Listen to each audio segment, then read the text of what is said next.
记忆。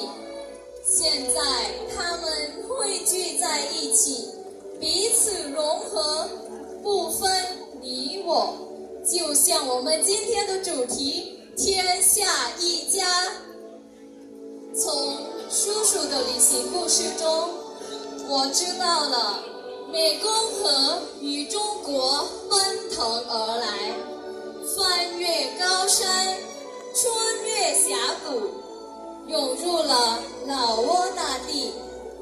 原来老挝和中国早已紧密相连，而真正让我踏上通往中国之桥的是汉语。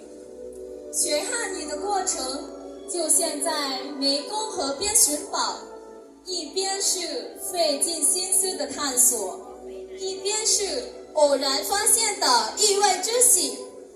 当然也收获了许多难忘的趣事。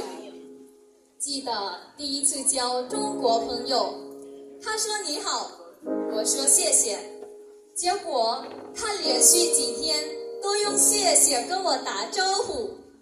原来我发明了一种打招呼的新方式。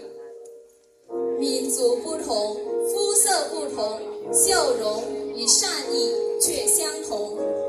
你好，สบายดี发音不同，但意义相同。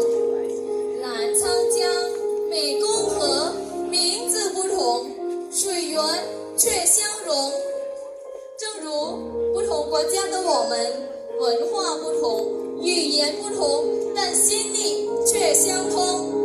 让我明白了，天下一家不只是一句简单的口号，而是我们用心走向彼此时真实的感受。蓝莓相会，你我相遇，心手相连，天下一家。谢谢大家，我的演讲到此结束。